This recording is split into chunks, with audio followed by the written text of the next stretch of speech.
Bonjour à toutes et à tous, je suis très heureux de vous retrouver sur le plateau du 11-sur-Mer, ici en direct de Deauville pour les 31e rencontres de l'AMRAE 2024 et j'ai le plaisir de recevoir sur ce plateau Anne-Claire Péchou-Locoteau. Bonjour Anne-Claire. Bonjour Thierry. Bienvenue sur notre plateau.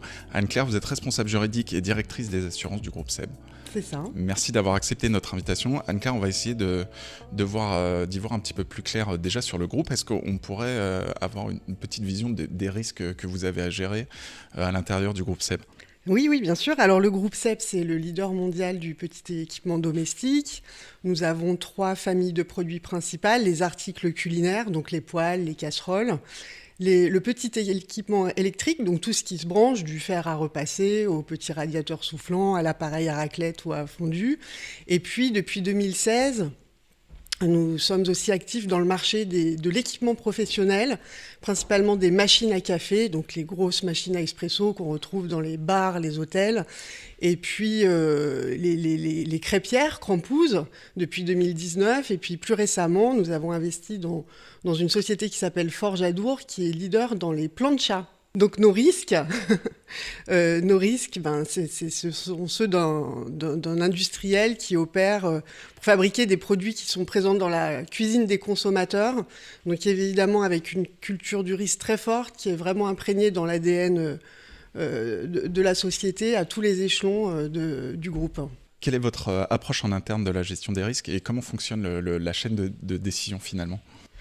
Alors, comme je vous le disais à l'instant, la culture du risque fait vraiment partie de l'ADN du groupe SEB, que ce soit à tous les niveaux de la supply chain, au niveau de nos fournisseurs qui sont évidemment choisis avec soin, qui sont contrôlés, au niveau de la fabrication, de la production de nos produits, et puis même en fin de vie, en fin de cycle de vie du produit, nous travaillons avec des distributeurs agréés qui sont capables de réparer des produits pendant 10 ans, même 15 ans après la fin de vie du produit.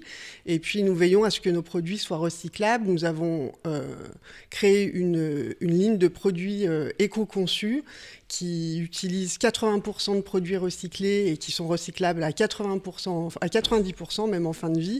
Donc vous voyez que la culture du risque est vraiment maîtrisée d'un bout à l'autre de la chaîne de production. Et puis, je vous disais aussi que le risque était plutôt... Enfin, la gestion du risque est partagée entre différents services du groupe, que ce soit à la qualité, à la supply chain, à l'audit, département ESG également, et puis une partie chez moi, évidemment, qui gérons plutôt les risques assurables classiques de l'IARD. Très bien. Vous avez fait le choix il y a quelques mois de créer une captive de réassurance. Pourquoi avoir fait ce choix et comment elle vous aide au quotidien ? Alors nous avons effectivement créé Groupe SEB Ré en juillet 2021.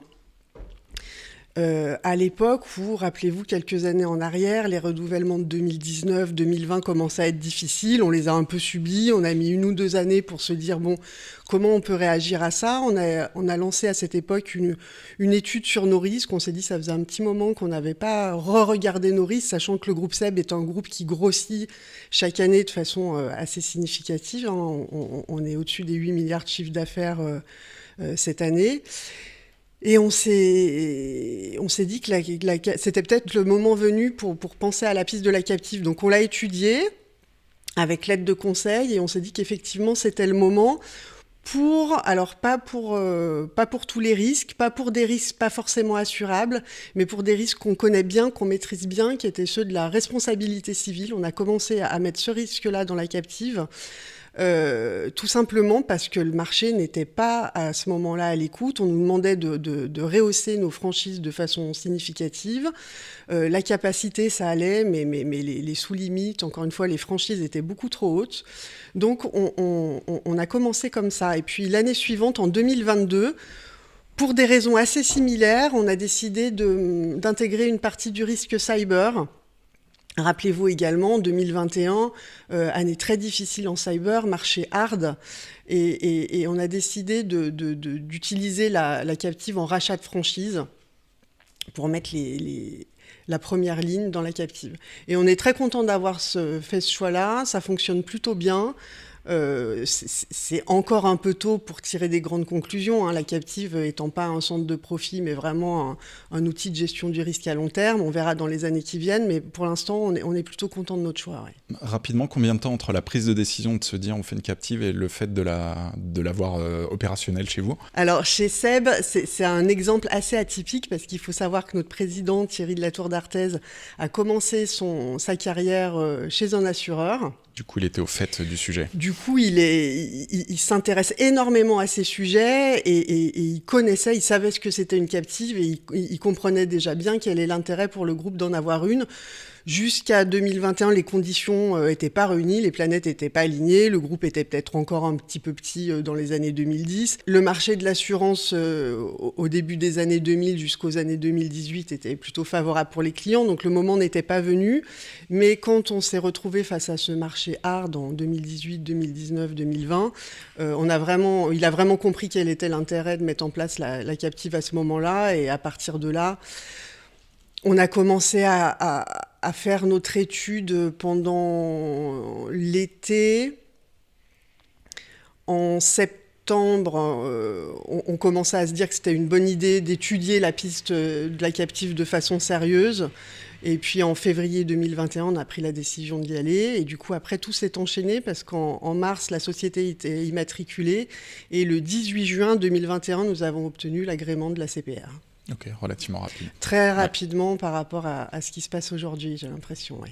Anne-Claire, vous avez évoqué le risque cyber juste avant. Comment est-ce que vous l'appréhendez au sein du groupe SEB, et est-ce que vous trouvez que les réponses du marché assurantiel sont à la hauteur des enjeux aujourd'hui ?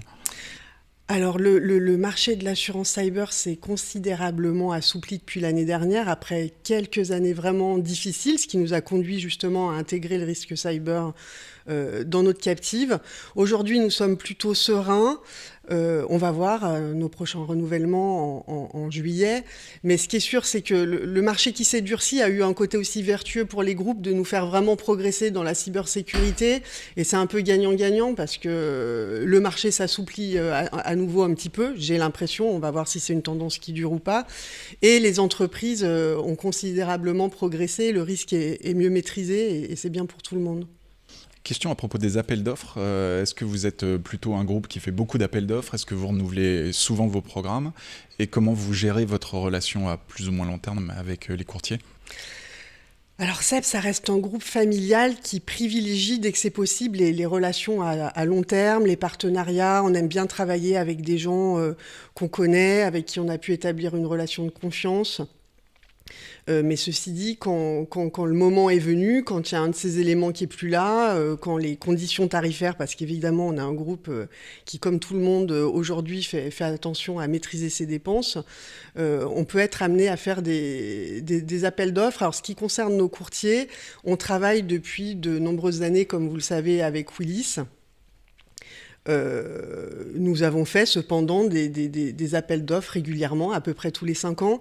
Pour les assureurs, c'est un peu la même philosophie, mais le marché étant changeant, la compétition étant différente, les besoins du groupe étant en évolution permanente également, on est amené à changer peut-être un petit peu plus souvent, mais dans la plupart des cas, nous avons des partenariats de long terme avec nos partenaires assureurs également. Très bien.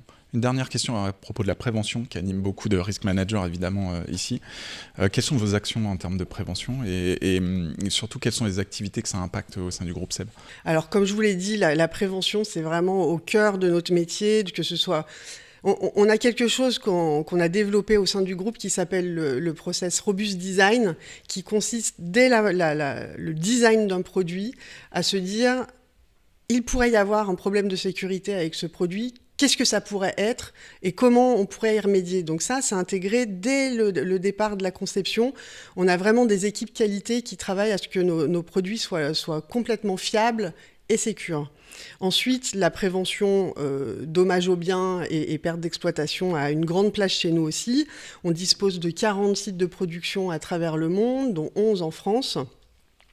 Et puis, nous avons fait le choix, il y a 2 ans, de nous assurer auprès de FM Global sur le dommage aux biens et la perte d'exploitation, assureur que vous connaissez sûrement très bien et dont vous connaissez les exigences en termes de prévention. Donc quand on part avec FM Global, on sait qu'on va devoir faire des efforts, des investissements, que ce soit humains, mais financiers également dans la prévention. Donc moi, à partir de ce moment-là que j'ai recruté quelqu'un pour m'aider sur ces aspects, parce que c'est vraiment quelque chose que le groupe a voulu améliorer au sein du groupe SEB, c'est d'harmoniser la prévention au sein de tous nos sites partout à travers le monde. Et donc j'ai une personne qui travaille à plein temps sur cette problématique dommage aux biens et prévention au sein du groupe SEB.